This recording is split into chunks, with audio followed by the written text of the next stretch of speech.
سردی کے اندر heart attack اور فالج کی دو بڑی وجوہات۔ لوگ سردی میں اکثر پانی نہیں پیتے، جس سے بدن میں پانی کی کمی ہو جاتی ہے اور خون جم جاتا ہے۔ لہذا سردی کے موسم میں نیم گرم پانی اور گرم مشروبات زیادہ استعمال کریں۔ پیشاب کے بعد قطرے آتے ہوں تو سونف اور الائچی کو پانی میں ڈال کر پیو۔ اگر بوڑھے دکھائی دینے لگو تو روزانہ صبح بھگوئی ہوئی 2 انجیریں کھاؤ اور چھوٹی مکھی کا شہد استعمال کرو۔ دوبارہ جوان دکھائی دینے لگو گے۔ سوتے وقت احتلام ہوتا ہے تو اسب گول دودھ میں ڈال کر پیا کرو۔ دماغی صحت کو بہترین بنانا ہے تو کدو کے بیج کھا لیا کرو۔ جس عورت کے گردن پر بال ہوں ایسی عورت اکثر بیمار رہتی ہے۔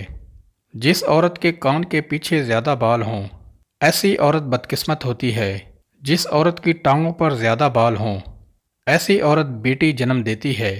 ناخن پر زیتون کا تیل لگانے سے یادداشت تیز ہو جاتی ہے، جوڑ اور گھٹنے مضبوط ہوتے ہیں اور بوڑھاپا جلدی نہیں آتا۔ پانی پینے کے دوران لیمو چاٹ لینے سے لٹکا ہوا پیٹ اندر چلا جاتا ہے۔ بیر کے درخت کے نیچے پیشاب مت کرو ورنہ جن تنگ کرتے ہیں۔ خوشبو لگا کر رات کے وقت کیکر کے درخت کے پاس مت جاؤ ورنہ جنات آپ پر عاشق ہو جائیں گے۔ خواب میں آم دیکھنے کا مطلب آپ کو خوشی ملے گی اور آپ کا بیٹا ہوگا۔ خواب میں عورت خود کو حاملہ دیکھ لے تو مال و دولت ملنے کی علامت ہے۔ سوتے وقت ناف میں بادام کے تیل کے 3 قطرے ڈال لو، جلد خوبصورت ہو جائے گی۔ نہانے سے 5 منٹ قبل ناریل کے تیل کی مالش کرو، جلد بہترین ہو جاتی ہے۔